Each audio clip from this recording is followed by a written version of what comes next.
Hello everyone, and please join us for a second round with Shoppingtown Mall in the town of DeWitt, New York, east of Syracuse.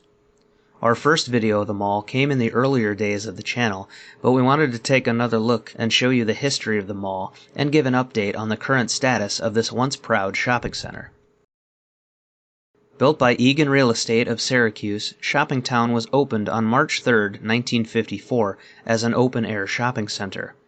The plaza initially featured Woolworth's, W.T. Grant, a dry goods-only JCPenney, the Addis Company, Flaws, Grand Union, and an Acme supermarket. A single-screen Calet Theater was opened around the backside of the property on March 20, 1957, as well as the addition of Syracuse-based Day Brothers on the north end.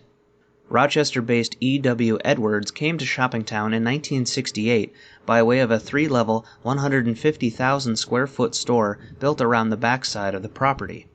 This rendered the old Calet Theater inaccessible, and a new twin-screen theater was built to replace it, opening right after Christmas that year.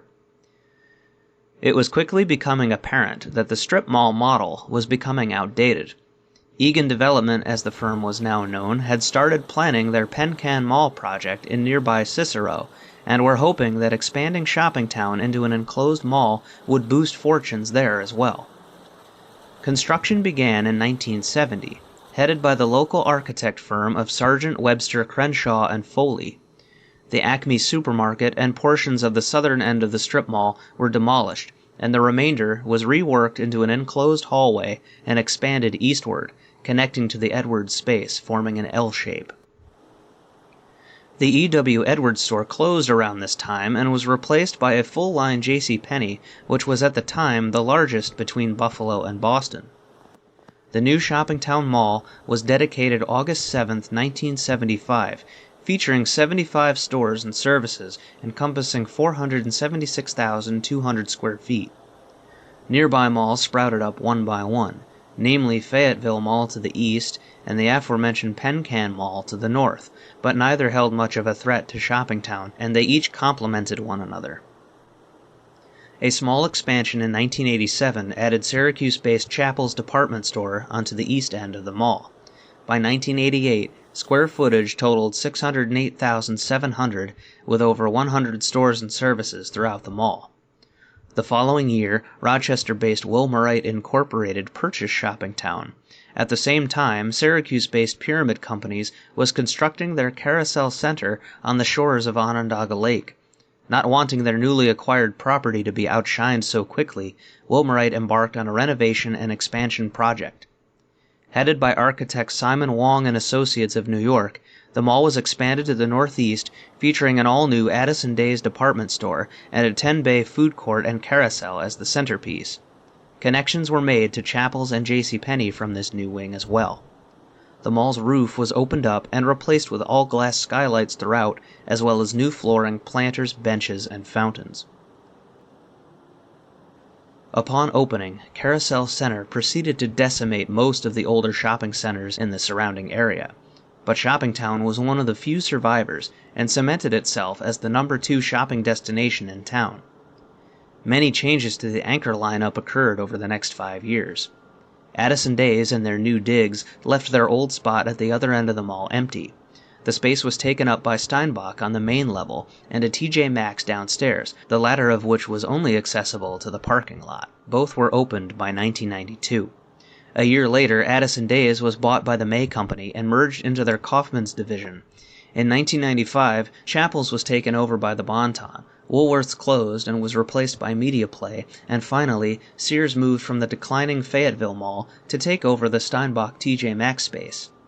The last big change for the 90s occurred in 1997, when Hoyt Cinemas opened a 10-screen movie theater in the original first-level wing of the mall, condensing the mall's lower level to the new expansion. The now 4-screen Calet Theater in the parking lot, now operating under the Cinema National name, was demolished. Dick's Sporting Goods opened a newly constructed space in October of 2000.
By the mid-2000s, Wiltmerite was condensing their portfolio of properties.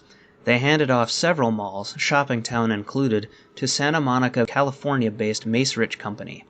Macerich paid $87.7 million for the mall. At the time of purchase, the mall's first major store closure came in the form of the Bon-Ton, who pulled out of the mall due to lagging sales.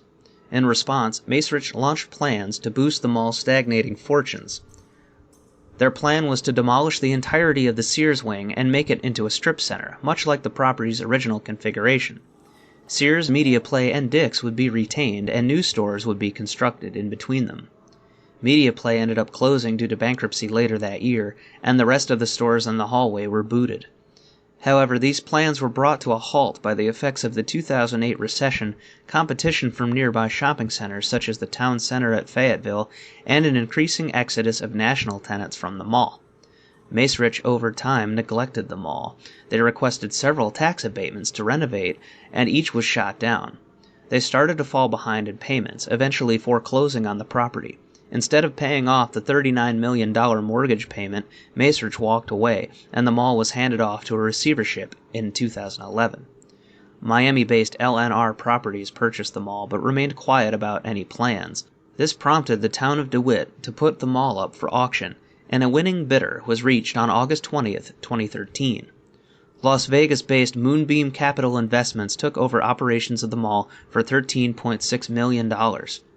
Over the following year, Moonbeam made note of plans to revitalize the mall, adding office space, a hotel, and even to resurrect Macerich's plan of demolishing the Sears wing for an open-air promenade. However, these plans never came to fruition, and the mall's problems were just beginning.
Macy's, which had taken over for Kaufmann's back in 2006, threw in the towel and closed their store in May of 2015.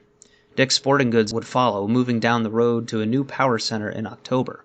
Numerous smaller stores were leaving the mall, and national chains were a less common sight. The now vacant Sears wing was largely filled with community-oriented businesses, such as a gymnastics studio, dance studios, martial arts, and a skate shop in the old media play. In April of 2016, JCPenney, a charter tenant since the mall's beginnings, called it quits. Throughout 2017, Moonbeam remained largely quiet on their plans, not communicating with the town, and they began to fall behind on tax payments. DeWitt officials have threatened to auction the mall and have sued Moonbeam to get plans moving forward and the back taxes paid off, but to no avail. Moonbeam, in turn, has sued the town, claiming their intrusions and backyard dealings are making it hard to redevelop the site. Meanwhile, the mall continues to fall into disrepair, with broken tile, stained carpets, and water leaks throughout. Aside from the community wing, the only businesses remaining are an expanded Regal Cinemas, Rite Aid, and LensCrafters. August 2018 brought the closure of Sears, leaving the mall anchorless.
The future of Shoppingtown is in serious doubt.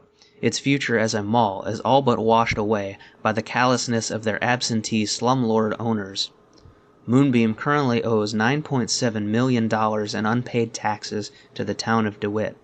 One party against the other, and Shoppingtown is caught in the middle, losing a battle whose outcome has already been predetermined.